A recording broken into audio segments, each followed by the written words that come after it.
Hello and welcome back to another class with your favorite learning app, Exampaddy. Today's topic is home trade. In this lesson, we will 1. Uncover the meaning of home trade. 2. Explore the characteristics and functions of retail trade. 3. Discover the key factors to consider when setting up a retail trade. 4. Categorize the different types of retail trade. And 5. Unravel the reasons why small-scale retailers survive. Wow, this is a lot. But to begin with, let's define home trade. Home trade is the buying and selling of goods and services within a nation's geographical area. It involves economic transactions between individuals, businesses, or organizations within the same country. Home trading can take various forms, including retail sales, wholesale trade, and direct transactions between businesses. It also makes goods available to consumers like you and me, and helps the country's economy grow. What is retail trade? Retail trade specifically focuses on selling goods directly to consumers. It involves storefronts, online sales, mail orders, and other channels where products are sold directly to the public. It is quite important to note that a person who engages in retail trade is known as a retailer. Let's explore the chains of distribution. The chain of distribution can be classified in this order. It begins with the manufacturer, to the wholesaler, to the retailer, and finally to the consumer. Let's discover the characteristics of retail trade. Number 1. Retail traders buy goods in small quantities from the wholesaler or producer and sell them in smaller units to the final consumer. Number 2. They deal in a variety of goods and bring the goods closer to the consumer. Number 3. Retail trade requires small capital to establish and deal with consumer goods. And finally, number 4. Retail trade deals directly with the consumer. What are the functions of retail trade? Retail trade performs several functions for both wholesalers and producers. These functions include number 1. Selling in small units. A retail trader buys in small quantities from the wholesaler or producer and sells them in smaller quantities to the final consumer. Number 2. Variety of goods. A retail trade provides various goods to consumers. Number 3. Allows credit. They sell goods on credit to a credit-worthy customer. Number 4. Advises both wholesaler and consumer. The retailer advises the consumer and the wholesaler.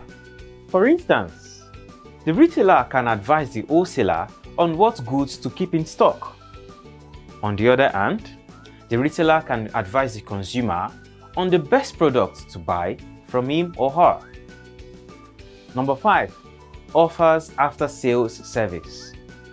Retailers sometimes offer after-sales service to consumers to increase patronage. Number 6. Convenient time. The retailer makes goods available at convenient hours. For instance, by opening the shop early and closing late. Number 7. Advertisements. Retailers create awareness about new products and existing ones.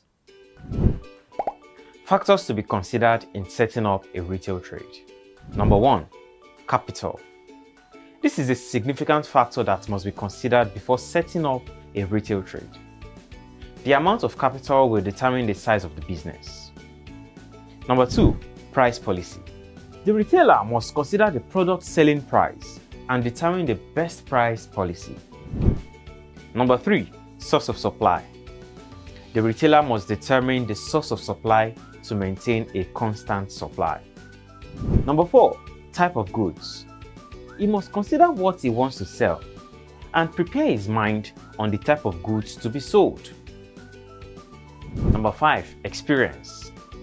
The retailer's acquired skills and knowledge in the field, such as electronic business or provisions, are invaluable assets that build confidence and pave the way for success. Number 6. Advertising. You must also look at the best medium for advertising its products. And number 7. Location of the business. The strategic choice of business location can make or break a retail trade. The retailer must carefully consider the location where he wants to carry out his business and understand its potential impact on success. Come along with me as we explore the classification of retail trade. Retail activities can be classified into small scale and large scale. Carefully observe this diagram showing on your screen right now.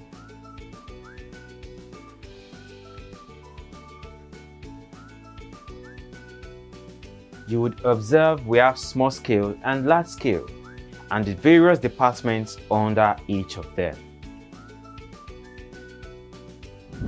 The classification of retail trade is a practical and useful tool done by categorizing based on the types of goods offered for sale, the functions performed, the size determined by the number of employees or turnover, ownership, which can be independent or cooperative, and location, whether rural or urban.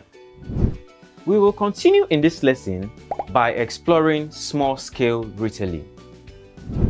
Small-scale retailing is retail trading with limited coverage and little capital. Characteristics of a small-scale retailing. Number 1. The amount of capital required for a small retail business is minimal. Number 2. Few workers are employed. Number 3. Price is determined through bargaining. Number 4. Under small-scale retailing, more labor is used. And number 5. It is often owned by an individual. Let's discuss hawking, or itinerant, or better still, peddling. In this form of trade, goods are conveyed from one place to another, either on foot, by canoe, or by cart. Interestingly, hawking is the cheapest and most popular form of trade in Africa because it requires little capital, providing a low financial risk. Characteristics of hawking. Number 1. It is a small-scale retail business that provides door-to-door selling. Number 2. Hawking requires a small amount of capital to be set up, and it involves low cost of advertising. Number 3. Different types of goods are sold to consumers in small units. And number 4. The products are sold at relatively low prices and they do not pay rents.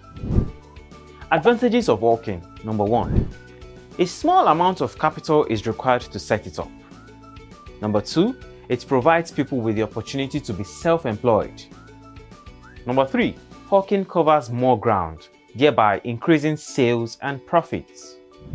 Disadvantages of hawking. Number 1. Hawkers are exposed to road accidents and there are limitations to the quantity of goods that can be carried. Number 2. It can disturb the flow of traffic. Number 3. Young hawkers may be exposed to danger. And 4.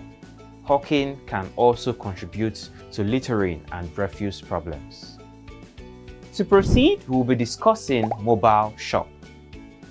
Mobile shops are small retail shops that are moved from one place to another in motor vans, lorries, wheelbarrows, bicycles, motorbikes, and so on.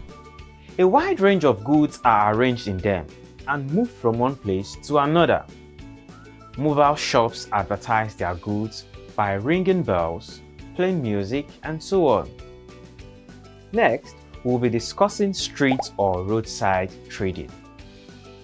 Street Street or roadside traders are retail traders who display their wares along the roads, streets, school gates, and so on. Another small-scale retailing system is market trader or stall holder. This type of retail trade takes place in a particular location. For example, constructed sheds with specific opening and closing hours. I know you have one very close to your home. Features of street or roadside trading. Number 1. The traders have a designated place where to sell their wares. Number 2. They sell a wide range of goods at low prices. Number 3. They display their wares outside on busy roads. Next, we'll be looking at unit stores. These retail outlets operate in urban areas in rented or retail residences. The customer can easily access the trader. It is for those interested in selling a product that a producer supplies. Another small-scale retail system is small stores. This type of retail trade involves selling convenience goods in stores located in front of retailers' residential houses. Let's unpack the reasons for the survival of small-scale retailers.